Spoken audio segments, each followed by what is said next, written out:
आज जब तरुण अपने घर से ऑफिस आया तब वह सोच रहा था कि बहुत दिन हो गए सभी घर वालों के साथ पिकनिक नहीं गया। तब वह एक प्लान बनाता है कि बीबी, बच्चे और माँ के साथ पिकनिक जाया जाए। जब वह घर आता है तब वह अपनी पत्नी और बच्चों से कहता है कि दीपा, हम कल पिकनिक के लिए जा रहे हैं। खाने के लिए कुछ ढंग का बना लेना। और उसके बाद वह अपनी माँ के पास जाता है और यह बात बताता है। कहता है कि माँ, आप भी तैयार रहना, सबके साथ आप भी चलना, अच्छा लगेगा। तब वह मना करती हैं क्योंकि वह जानती थी कि बहू को अच्छा नहीं लगेगा कि वह भी साथ जाएं। लेकिन बेटा के बहुत कहने पर दिव्यानी जी तैयार हो गई। लेकिन तभी उनकी नज़र किचन में खड़ी अपनी बहू दीपा पर गई, जो उन्हें घूर घूर कर देख रही थी। वह मन ही मन गुस्सा हो रही थी। इसलिए दिव्यानी जी ने कुछ नहीं कहा और चुपचाप अपने कमरे में आ गईं। जाने का मन उनका भी बहुत था क्योंकि उनके पति दिनेश जी के जाने के बाद वह अपने आप को अकेला महसूस करती थी। लेकिन बहू का गुस्सा देखकर अपने बेटे तरुण को कुछ नहीं बोल पाई और चुपचाप अपने कमरे में आकर सो गईं। अगले दिन सुबह दिव्यानी जी अपने काम में लगी हुई थी। तभी उनकी बहू दीपा अपने दोनों बच्चों को उठाते हुए बोली, बंटी और बबली, जल्दी उठो बेटा और जल्दी से नहा धोकर तैयार हो जाओ, वरना हम आपको यहीं छोड़कर चले जाएंगे। इतना सुनते ही दोनों बच्चे अपनी आंखें मसलते हुए उठे और बोले, आज हम कहाँ जा रहे हैं मम्मा? अरे, आपको पता नहीं है क्या? आज हम पिकनिक जा रहे हैं। इतना सुनते ही बंटी और बबली खुशी से दौड़ते हुए उठे और बाथरूम की तरफ नहाने के लिए भागे। पहले मुझे नहाना है बोलकर दोनों भाई बहन आपस में झगड़ा करने लगे, जिसे देखकर दिव्यानी जी उनके पास आकर समझाते हुए बोली, अरे बेटा, झगड़ा क्यों कर रहे हो? एक मेरे वाले बाथरूम में जाकर नहा लो। दिव्यानी जी का इतना कहना हुआ कि उनकी बहू दीपा उन्हें घूरते हुए बोली, यह बीच में कूदने की आदत आपकी गई नहीं है बहू, मैं तो बस बच्चों को समझा रही थी। धीरे से बोलकर दिव्यानी जी चुपचाप रसोई घर में चली गईं। तभी बाहर से तरुण की आवाज़ आई, दीपा, मैं ऑफिस जा रहा हूँ, मेरा टिफ़िन पैक है ना? दीपा कमरे में थी, इसलिए दिव्यानी जी ने बाहर आकर तरुण को टिफ़िन पकड़ा दिया। तो तरुण ने मुस्कुराकर पूछा, आज क्या है खाने में?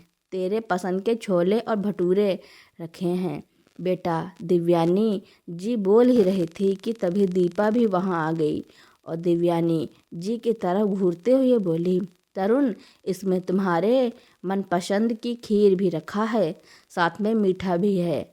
माँ और पत्नी की बात सुनकर तरुण ने हंसकर कहा, तुम दोनों के जैसी माँ और बीबी हो तो इंसान खा खा कर मोटा नहीं होगा तो और क्या होगा। तभी दीपा मुंह बनाते हुए बोली, आखिर पति हैं आप मेरे, इतना तो बनता है ना। तो तरुण मुस्कुराते हुए जैसे ही बाहर निकला तो दीपा ने तुरंत दिव्यानी जी से कहा, आपको अपनी तारीफ करवाने का ज़्यादा ही शौक है ना? क्या जताना चाहती थी कि आप खाना बनाती हैं, आप ही बेटे के सारे काम करती हैं? नहीं बहू, वह तो तरुण ने पूछा इसलिए मैंने बोल दिया, वरना मेरा ऐसा कोई मतलब नहीं था, दिव्यानी जी ने डरते हुए कहा। तो दीपा चीखते हुए बोली, तो क्या मतलब है आपका? मुझे नीचे गिराना चाहती थी आप? अच्छे से जानती हूँ मैं तुम्हें। अब बैठी बैठी मेरा मुंह क्या ताक रही हैं? जाइए और मेरे लिए अच्छी सी चाय बना कर लाइए और खबरदार, जो एक कप से ज़्यादा बनाई तो आपको चाय नुकसान करती है, केवल मेरी ही बनाना। तो दिव्यानी जी चुपचाप उठकर किचन में चली गईं क्योंकि बहू का इस तरह का बर्ताव करना रोज़ का काम था। लेकिन यह और बात थी कि वह उनके बेटे तरुण के सामने ऐसा कभी नहीं करती थी। लेकिन जब से तरुण ने दिव्यानी जी से पिकनिक पर चलने के लिए कहा तब से दीपा के दिमाग में तूफान उठा हुआ था। वह मन ही मन कुढ़ रही थी। तभी दिव्यानी जी ने चाय लाकर दीपा के सामने रख दी और जैसे ही वापस जाने लगी तो दीपा ने कहा, खुश तो बहुत होंगी आप। दिव्यानी जी को समझ नहीं आया और दीपा की ओर देखने लगी तो उसने कहा, इतनी जल्दी भूल गई? पिकनिक पर नहीं जाएंगी क्या? अरे नहीं बहू, मैं कहाँ पिकनिक पर जा रही हूँ, वह तो तरुण ने ऐसे ही बोल दिया होगा। बोलकर दिव्यानी जी घबराते हुए वहाँ से जाने लगीं। तो दीपा ने फिर से कहा, सुन बुढ़िया, जा कहाँ रही हो? मेरी एक बात कान खोलकर सुन लो। इस बार जब तरुण पिकनिक जाने के लिए कहे तो आपको मना करना है। बोल देना कि तबीयत ठीक नहीं है, इस उम्र में चला नहीं जाता। कोई भी बहाना करके मना कर दीजिएगा, वरना मुझसे बुरा कोई नहीं होगा। दिव्यानी जी खामोशी से सिर हिलाकर कमरे में चली गईं। दीपा आए दिन तरुण के ऑफिस जाते ही दिव्यानी जी को कुछ न कुछ ताने सुनाती रहती, लेकिन दिव्यानी जी घर की सुख शांति के कारण चुप रहती और बहू का बर्ताव सहती रहती। कमरे में जाकर दिव्यानी जी अपने पति दिनेश जी की तस्वीर के सामने बैठकर रोने लगी। मेरा परिवार तो जैसे खत्म ही हो गया। अपने ही लोगों के बीच बैठने का अधिकार छीना जा रहा है। आप तो चले गए लेकिन मुझे अकेला छोड़ गए। चाह कर भी बेटे का सहारा नहीं ले सकती। बेटे पर तो जैसे एक माँ का हक ही नहीं रहा। सब इस बहू का है। यहाँ कोई अपना नहीं है, ना तो कहीं जाने देती है। अगर बेटा चाहे तो बहाना बनाकर घर में छोड़ जाती है। मेरा ही घर मेरे लिए जेल हो गया है और बेटा सोचता है कि मैं कहीं जाना नहीं चाहती। आप ही बताइए मैं क्या करूं? दिव्यानी जी बस रोए जा रही थी। तभी बाहर से बंटी और बबली की आवाज़ आई, माँ हम तैयार हो गए हैं, आप अभी जल्दी से तैयार हो जाओ, पापा भी पहुँचने वाले हैं। अरे पहुँचने वाले नहीं, मैं तो पहुँच ही गया हूँ। आप लोग अभी तक तैयार नहीं हुए? बाहर से आते हुए तरुण ने कहा। तभी दीपा ने एक बड़ा सा बैग लेकर डाइनिंग टेबल पर रख दिया और बोली, सब तैयार हैं तरुण, आप यह सब सामान कार में रखो, तब तक मैं तैयार होकर आती हूँ। इतना कहकर दीपा जैसे ही वापस मुड़ी, पीछे से तरुण ने कहा, अरे दीपा माँ कहाँ हैं? वह तैयार नहीं हुई क्या? देख लो जाकर, कमरे में तो निकल ही नहीं रही हैं। आज न जाने क्या हुआ है उन्हें। दीपा ने यह कहकर तरुण की तरफ देखा, जो कि झट से उठकर अपनी माँ दिव्यानी जी के कमरे की ओर चल दिया था। तरुण ने अंदर घुसते ही देखा तो दिव्यानी जी लेटी हुई थी। उसने कहा, माँ आप अभी तक तैयार क्यों नहीं हुई? देर हो रही है, चलिए जल्दी से उठकर तैयार हो जाइए। बेटा तबीयत ठीक नहीं लग रही है, चक्कर आ रहे हैं, अब तो चला भी नहीं जाता, खामखा तुम लोग भी परेशान हो जाओगे, मैं घर पर ही रहती हूँ, दिव्यानी जी ने कहा। तो तरुण बोला, ऐसे नहीं चलेगा माँ, मैं कुछ नहीं सुनूंगा, चुपचाप जल्दी से तैयार हो जाइए और हमारे साथ चलिए। कहते हुए तरुण ने उनका माथा छूकर देखा। क्या माँ, ना तो बुखार है ना ही देखने में ऐसा कुछ लग रहा है। आपको भी ना घर में रहने की आदत हो गई है, बाहर जाएंगी तो देखना आपको अच्छा लगेगा और तबीयत भी ठीक हो जाएगी। तरुण तो बोलते जा रहा था लेकिन पीछे खड़ी दीपा दरवाजे से सब देख रही थी और बार बार दिव्यानी जी को ना जाने के लिए इशारा कर रही थी। उसकी गुस्सैल आंखें देखकर दिव्यानी जी की अपने बेटे को हामी भरने की हिम्मत ही नहीं हो रही थी, लेकिन तरुण उन्हें साथ ले जाने की जिद पर अड़ा हुआ था। तभी पीछे से दीपा की आवाज़ आई, तरुण जब माँ जी नहीं जाना चाहती तो क्यों जिद कर रहे हो? आराम ही करने दो ना। दीपा, मैं जानता हूँ कि माँ को कुछ नहीं हुआ है, वह साथ जा सकती हैं, कोई प्रॉब्लम नहीं आएगी। तुम तैयार होकर आओ, माँ को मैं लेकर आता हूँ। दीपा यह सुनकर आग बबूला हो गई, लेकिन तरुण के सामने कुछ बोल नहीं पाई। वापस अपने कमरे में आकर गुस्से में एक फूलदान उठाकर जमीन पर दे मारी और बोली, इतने साल तक इस बुढ़िया ने राज किया और अभी बेटा इसके बस में रहता है। आज घर के बाहर इसका आखिरी कदम होगा, इसके बाद कभी चलने को नहीं कहेंगी। बड़बड़ाते हुए दीपा तैयार होने लगी। थोड़ी देर में तरुण ने दिव्यानी जी को भी तैयार कर लिया था, लेकिन दिव्यानी जी जानती थी कि आज उन पर गाज गिरने वाली है। दीपा अब चैन से नहीं बैठेगी। इस बात से दिव्यानी जी अंदर ही अंदर कांप रही थी। तभी दीपा अंदर से आई और मुस्कुरा कर बोली, मम्मी जी आप तैयार हो गई। अच्छा हुआ जो आप साथ चल रही हैं, इससे तबीयत भी ठीक हो जाएगी। वैसे कहीं आप झूठ तो नहीं बोल रही थी कि तबीयत खराब है? घर में रहकर कोई काम तो नहीं करना था आपको?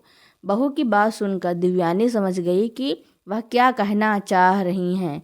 उन्होंने तुरंत कहा, अरे तरुण बेटा, मैं तो भूल ही गई थी कि मुझे एक स्वेटर तैयार करना है जो मेरी सहेली है ना, उसने अपने पोते के लिए बनवाया था। इसलिए तुम लोग मेरी बात मानो और चले जाओ। बेटा, तरुण ने कहा, माँ फिर से कोई बहाना मत बनाइए। आप चल रही हैं बस, और इसके आगे और कुछ नहीं कोई बोलेगा। स्वेटर को इतना ज़रूरी नहीं है।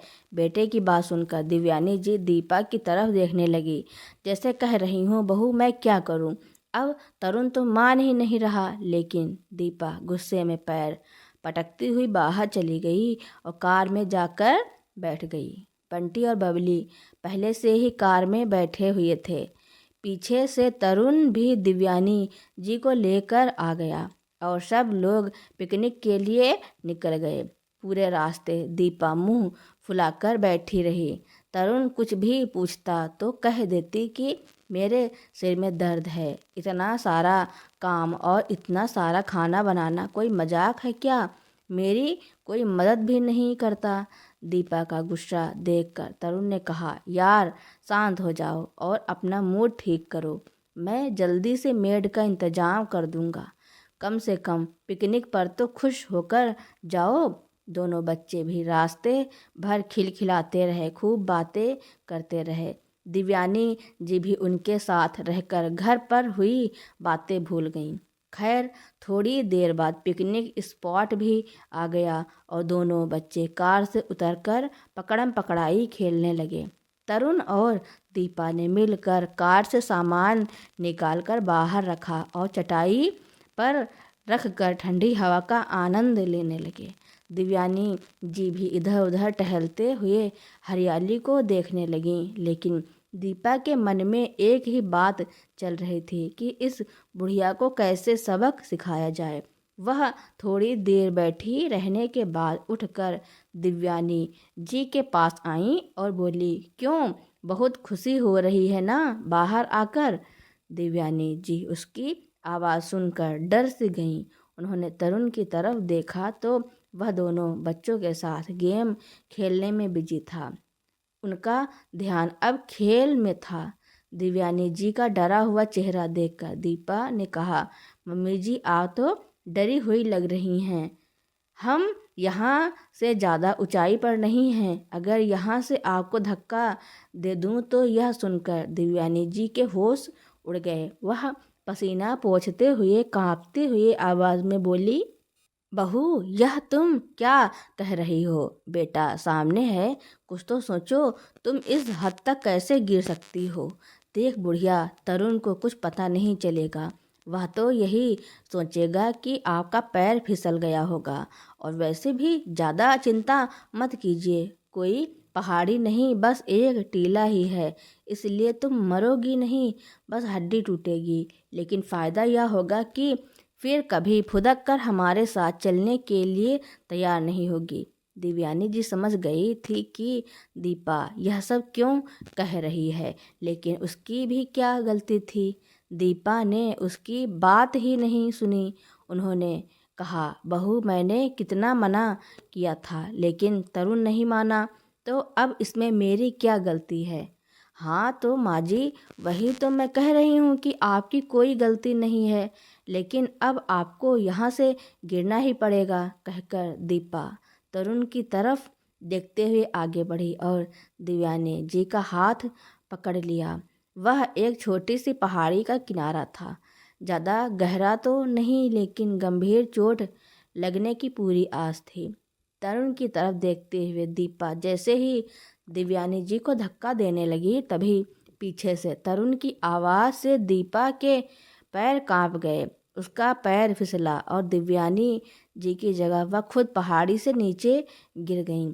दिव्यानी जी जोर से चिल्लाईं, दीपा बेटा, लेकिन तब तक दीपा नीचे गिर चुकी थी। तरुण दौड़ते हुए आया और उसने देखा तो पहाड़ी ज़्यादा ऊंची तो नहीं थी, लेकिन बहती नदी के किनारे दीपा बेहोश पड़ी थी। दोनों बच्चे माँ को गिरे देखकर रोने लगे। तरुण ने दौड़कर मदद के लिए दूर जा रहे शख्स को पुकारा तो उसने आकर बताया कि नीचे जाने का रास्ता बाएं तरफ से है। यह सुनकर तरुण भागकर नीचे गया। दोनों बच्चे भी वहां पहुंच गए। बेहोश पड़ी दीपा को तरुण ने पानी के छींटे मारा तो दीपा होश में तो आ गई, मगर दर्द के मारे उठ ना सकी। उसकी कमर में गंभीर चोट लगी थी। कुछ लोगों की मदद से तरुण उसे कार तक ले आया और अस्पताल ले गया। सब बाहर बैठे डॉक्टर के बाहर आने का इंतजार कर रहे थे और उदास तरुण को उसकी माँ दिलासा दे रही थी। तरुण, चिंता मत कर बेटा, बहू ठीक हो जाएगी। तभी डॉक्टर बाहर आए और बोले, अंदरूनी चोटें हैं, कंधे में हल्का फ्रैक्चर हुआ है, देखभाल से सही हो जाएगी, लेकिन आराम करना होगा। कुछ दिन तक दीपा हॉस्पिटल में ही रही। एक हफ्ते बाद तरुण उसे घर ले आया और लाकर अपने कमरे में लिटा दिया, क्योंकि अभी डॉक्टर ने दीपा को उठने के लिए मना किया था। दिव्यानी जी दीपा के पास आईं और उसके सिर पर हाथ फेरते हुए बोली, मैं अपनी बेटी का इतना ध्यान रखूंगी कि यह बहुत जल्दी ठीक हो जाएंगी। यह सुनकर दीपा ने तरुण को धीरे से कहा, तरुण, मेरी माँ को खबर कर दीजिए, वह आ जाएंगी।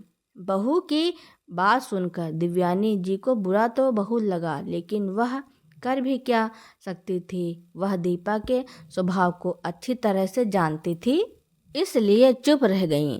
तरुण ने कहा, माँ को तो मैं बुला लूँगा दीपा, लेकिन तुम गिरी कैसे यह समझ नहीं आया। जहाँ तक मैंने देखा तो मम्मी आगे और तुम पीछे थी। यह सुनकर दिव्यानी जी तुरंत बोली, हाँ बेटा, वास्तव में मैं ही गिरने वाली थी, लेकिन बेचारी दीपा ने मुझे बचाकर अपनी जान जोखिम में डाल दी। तो तरुण ने कहा, दीपा, तुम मम्मी का कितना ख्याल रखती हो, देख लो मम्मी, आपको ऐसी बहू नहीं मिलेगी, कहकर तरुण मुस्कुराकर बाहर चला गया। दिव्यानी जी भी उठकर बाहर जाने लगी तो पीछे से दीपा ने कहा, बुढ़िया, तुम यह सब ड्रामा क्यों कर रही हो? तुम क्या सोच रही हो कि तुम मेरी बढ़ाई करोगी तो मैं तुम्हें कुछ नहीं कहूँगी, यह भूल जाना, तुम समझी? बहू की बातें सुनकर दिव्यानी जी बोली, यह सब क्यों कह रही हो बेटा? यह सब अपने दिमाग में मत लाओ, वरना तबीयत खराब हो जाएगी। तो दीपा ने सख्त आवाज़ में कहा, मेरी मम्मी आ रही है, उसके बाद मेरे पास आने की हिम्मत भी मत करना, समझी आप? तो दिव्यानी जी उदास सा मुँह लेकर कमरे से बाहर आ गईं। दीपा तो हमेशा उन्हें यूं ही अपमानित करती रहती थी, मगर ऐसे हालातों में भी वह चुप नहीं बैठी थी। जबकि गिरते वक्त दिव्यानी जी ने उसको पकड़ने की कोशिश भी की थी और दीपा खुद भी यह बात अच्छे से जानती थी, लेकिन वह अपनी सास का एहसान नहीं मानती है। खैर, थोड़ी देर बाद दीपा की माँ भी आ गई। अब दिन भर वह उसके कमरे में बैठी रहती। दीपा उनसे कुछ करने को कहती तो तबीयत का बहाना बनाकर लेटी रहती। एक दिन दोपहर में दीपा ने अपनी माँ से सूप बनाने को कहा, लेकिन उसकी माँ ने कहा, समधन जी से बनवा लो ना बेटा, वह तुम्हारे टेस्ट का बनाना जानती है। जब दिव्यानी जी ने यह बात सुनी तो वह तुरंत सूप बनाकर ले आईं। दिव्यानी जी रोज ही दीपा के खाने पीने और दवा का ध्यान अच्छे से रख रही थी, जबकि कई बार उन्होंने दीपा और उसकी माँ को आपस में उसकी बुराई करते सुन लिया था। पहले तो उसका मन दुखी होता, लेकिन फिर वह यही सोचती कि कुछ भी हो है तो मेरे बेटे की गृहस्थी, इसलिए चुप रह जाती और फिर से दीपा की सेवा में जुट जाती। वह पूरे दिन भर काम में लगी रहती, लेकिन जैसे ही शाम को तरुण के आने का समय होता तो दीपा की माँ तुरंत ही किचन में काम करने पहुंच जाती।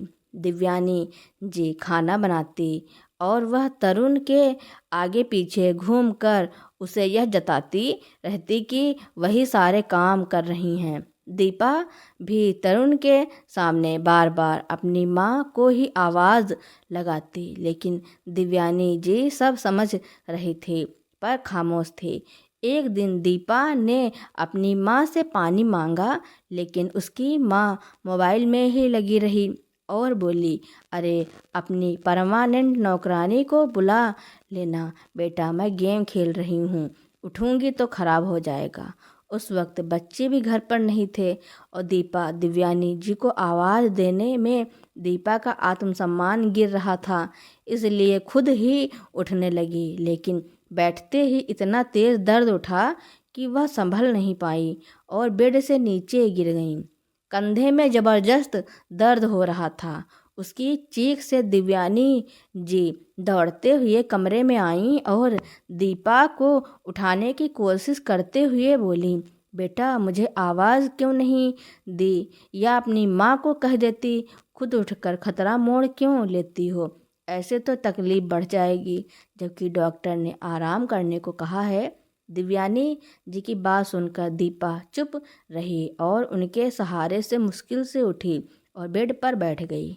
इस वक्त दीपा की माँ सहारा देने भी नहीं आई। उसने अपनी मम्मी का हाथ झटक दिया। दीपा के कंधे का दर्द फिर से बढ़ने लगा तो तरुण उसे अगले ही दिन डॉक्टर के यहाँ लेकर गया तो डॉक्टर ने कहा, आपको इनका ख्याल रखना चाहिए, फ्रैक्चर बढ़ गया तो दिक्कत हो जाएगी, महीना भर बेड पर ही रहना पड़ेगा। यह सुनकर तो दीपा डर सी गई। अब उसने दिव्यानी जी की मदद लेना शुरू कर दिया। उसकी माँ वैसे भी ध्यान नहीं देती थी, लेकिन तरुण को दिखाने के लिए उसने अपनी माँ को वापस नहीं भेजा। 2 महीने तक सब ऐसे ही चलता रहा और अब दीपा की हालत में काफ़ी सुधार हो गया, जिसका सारा श्रेय केवल दिव्यानी जी को मिलना चाहिए था। लेकिन दीपा तरुण के सामने एक ही बात कहती रहती कि तरुण मम्मी मेरा बहुत ख्याल रखती हैं, अच्छा हुआ जो इनको बुला लिया, वरना कौन मेरा ख्याल रखता, तुम्हारी माँ तो खुद ही कुछ नहीं कर पाती। तो तरुण भी अपनी सास से कहा, मम्मी जी आपने अच्छा किया जो वहाँ आ गई, लेकिन अब दीपा काफ़ी ठीक हो चुकी थी, आपको जाना है तो बता दीजिएगा, घर पर भी तो सब आपको याद करते होंगे। लेकिन दीपा की माँ जाने को तैयार नहीं हो रही थी, क्योंकि इतनी सेवा उनकी बहू भी नहीं करती थी जितना दिव्यानी जी कर रही थी। समय अपनी रफ्तार से चलता रहा। दीपा अब चलने फिरने लगी और माँ के साथ बैठकर अपनी सास को बस ऑर्डर देती रहती थी और भूल गई थी कि अपनी ही माँ के कारण वह ठीक होते होते भी फिर से तकलीफ में आ गई थी। लेकिन अपनी माँ के खिलाफ उसने किसी से 2 शब्द भी नहीं कहे। अगले दिन सुबह सुबह दीपा ने दिव्यानी जी पर ऑर्डर घुमाते हुए कहा, सुन बुढ़िया, आज खाने में पनीर पकौड़े बनाने हैं, यह रोटी खा खा कर तंग आ गई हूँ मैं। दिव्यानी जी बेचारी क्या बोल सकती थी, बस माँ बेटी के कहे अनुसार पनीर पकौड़े बनाने लगी। तभी दीपा किचन में आई और पानी पीने लगी। तब तक अचानक से दीपा की माँ पीछे से आकर उसके हाथ से पानी की बोतल लेने लगी। इस तरह अचानक आ जाने से दीपा चौंक गई और बोतल छोड़कर तेल से भरी कढ़ाई में जा गिरी। काफ़ी सारा तेल उछलकर दिव्यानी जी के हाथ पर आ गिरा तो दिव्यानी जी की चीखें निकल गईं। दीपा ने जल्दी से उनको बाहर सोफे पर बिठाया और जल्दी से दवाई लगाने लगी। तभी पीछे से उसकी माँ बोली, अरे दीपा, इतना भी कुछ नहीं हुआ, इसको यूं ही चिल्ला रही है, कहीं तुझे इन पर दया तो नहीं आई?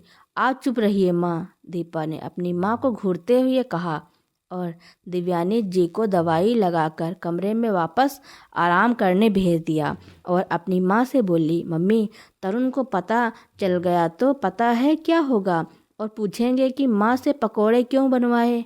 आप और मैं क्या कर रही थी और हम बना रहे थे तो माँ को चोट कैसे आई, इतनी इंक्वायरी का क्या जवाब देना है, वह सोचो। तो उसकी माँ सोच में पड़ गई। तभी वहाँ दिव्यानी जी लड़खड़ाते हुए आई और बोली, तुम चिंता मत करो दीपा, अगर तरुण ने पूछा तो मैं उससे बोल दूंगी कि बहन जी बना रही थी और मुझसे ही पानी छलक कर कढ़ाई में गिर गया।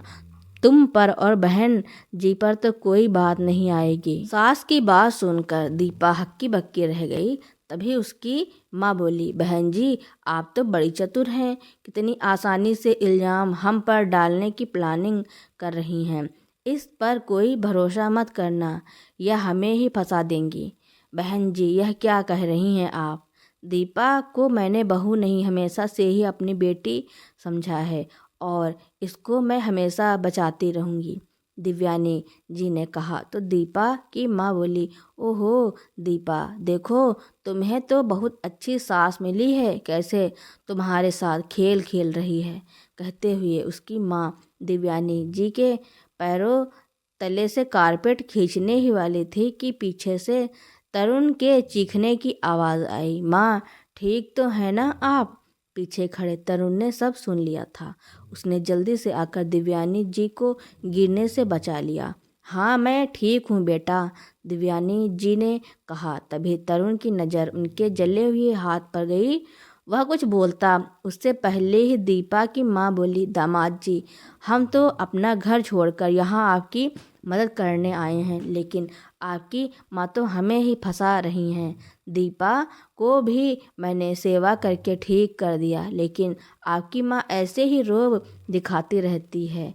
आज अपनी ही गलती से जली हैं, लेकिन अभी अभी कह रही थी कि आपसे हमारी शिकायत करेंगी और मुझे घर भिजवा देंगी। तभी दीपा भी हकलाते हुए कहा, वैसे तरुण, तुम जल्दी कैसे आ गए हो? तरुण ने कहा, दीपा, मुझे शर्म आती है तुम पर और तुम्हारी माँ के दिए हुए संस्कारों पर। फिर तरुण दीपा की माँ की तरफ देखते हुए बोला, और माँ जी, आप ज़्यादा झूठ मत बोलिए, दरवाजे पर खड़े हुए मैंने सब देखा भी है और सुना भी है। तभी दीपा को लगा कि अब हमारी दाल गलने वाली नहीं है। उसने अपने आंसू बहाते हुए तरुण से कहा, तरुण प्लीज़ मुझे माफ़ कर दो, मुझे अपनी गलती का एहसास हो गया है। प्लीज़ तरुण, मुझे माफ़ कर दो। जो मैंने माँ के साथ किया वह बहुत गलत था और माँ ने तो हमेशा अपनी बेटी ही माना है, लेकिन मैं ही नहीं समझ पाई। यह बात जब दीपा की माँ ने सुना तब वह तो बिना कुछ कहे ही अपने घर चली गई। अब दीपा में काफ़ी बदलाव आ चुका था, क्योंकि वह पहले ही जान चुकी थी कि उसकी माँ जब उसके चोट लगने पर उसकी ढंग से सेवा नहीं की। यह सब सुनकर दिव्यानी जी ने कहा, बेटा, अब बहू को माफ़ कर दो, क्योंकि इसमें बहू की कोई गलती नहीं है, उसको तो समझने में भूल हो गई। यह बात सुनते ही दोनों सास बहू गले लग जाती हैं और दीपा फूट फूट कर रोने लगती हैं, जिससे दिव्यानी जी उसे शांत कराती हैं और सभी लोग ऐसे खुशी से रहने लगते हैं। तो दोस्तों, दिव्यानी जी ने अपनी बहू का जिस प्रकार से ख्याल रखा उसके बारे में आपका क्या कहना है, और यह कहानी आपको कैसी लगी, कमेंट में ज़रूर लिखना। मेरी कहानी सुनने के लिए आपका बहुत बहुत धन्यवाद।